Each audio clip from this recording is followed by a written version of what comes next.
Okay dear student, আমরা একদম আমাদের ধ্বনি পরিবর্তনের শেষ টপিকে চলে আসছি, যার নাম হচ্ছে অভিশ্রুতি। এরপর আর কোনো ধ্বনি পরিবর্তন বাদ থাকবে না আমাদের।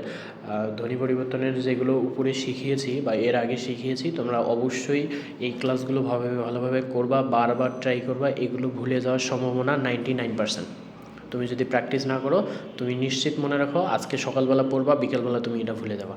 কারণ এগুলো সবগুলো দেখতে একই রকম, কিন্তু উদাহরণগুলো আলাদা। সবচেয়ে কঠিন টপিকগুলোর মধ্যে একটা নাম হচ্ছে ধ্বনি পরিবর্তন। তো ধ্বনি পরিবর্তনের বিষয়গুলো খুব সুন্দরভাবে মনে রাখার ট্রাই করবে তোমরা, এবং এখান থেকে প্রশ্ন আসার সম্ভাবনা আছে কিন্তু।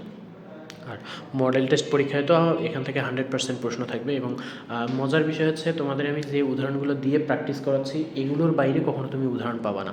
তার মানে তুমি হচ্ছে যে ধ্বনি পরিবর্তন থেকে যত কঠিন প্রশ্ন করবে না কেন, সবগুলো তোমার কমন থাকবে। সো এই উদাহরণগুলোই বারবার দেখবা, এবং এর বাইরে কখনো কোনো পরীক্ষায় প্রশ্ন আসে নাই, এবং আমি আশাবাদী কখনো আসবেও না। ওকে, আমরা তাহলে সর্বশেষ যে আমাদের ধ্বনি পরিবর্তন আছে এটা শিখব।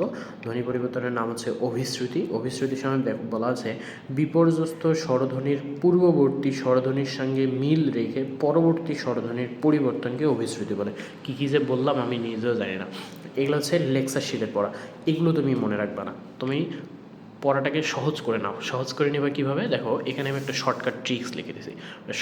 Shortcut key? যদি কখনো দেখো যে সাধু থেকে চলিত করা আছে, তাহলে সেটার নাম চোখ বন্ধ করে অভিশ্রুতি। অর্থাৎ সাধু থেকে চলিত করা থাকবে, তাহলে সেটা হয়ে যাবে কি? অভিশ্রুতি। দেখো দেখি আমরা এবার সাধু চলিত চিনি কিনা। দেখো তো, শুনিয়া এটা কি সাধু রূপ? তাহলে এটা চলিত রূপ কি? শুনে। তার মানে সাধু থেকে চলিত করা আছে, তার মানে এটার নাম অভিশ্রুতি। এই যে এখানে কী ভুকিঝুঁকি লেখা আছে, এগুলো আমি একটাও দেখবো না। ওকে, তারপর দেখো, বলিয়া থেকে বলে। দেখো তো, বলিয়া হচ্ছে সাধুরূপ আর বলেটা হচ্ছে চলিত রূপ। একই ব্যাপার, হাটুয়া এটা হচ্ছে সাধু, আর হেঁটে এটা হচ্ছে চলিত। মাসুয়া সাধু, মেসো হচ্ছে চলিত। করিয়া সাধু, করে হচ্ছে চলিত।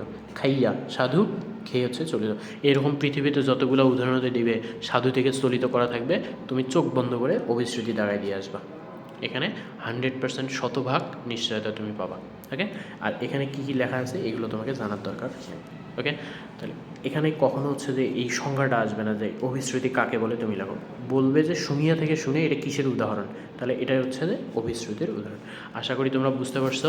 এই ছিল তোমাদের ধ্বনি পরিবর্তনের সবগুলো পড়া। আর আমি তোমাদের হচ্ছে যে একদম কোচিংয়ের মধ্যেই যেগুলো পড়াই দিয়েছি, সেগুলো ছিল আমাদের স্বরাগম এবং স্বরলোপ। এই দুইটাতে একদম বেসিক ক্লাসটা নিয়েছিলাম।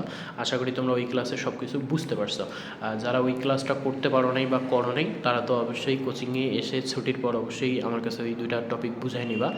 ওই দুইটা পরিবর্তন, ওগুলো আমি তোমাদের বুঝাই দেবো। আর যেগুলো এখানে করাই দিলাম, আশা করি তোমাদের কোচিংয়ে এসে আর এগুলোতে কোনো প্রবলেম হবে না। ক্লাসগুলো ভালোভাবে করো। তোমাদের জন্য শুভকামনা। সবাই ভালো থাকো, সুস্থ থাকো। ধন্যবাদ।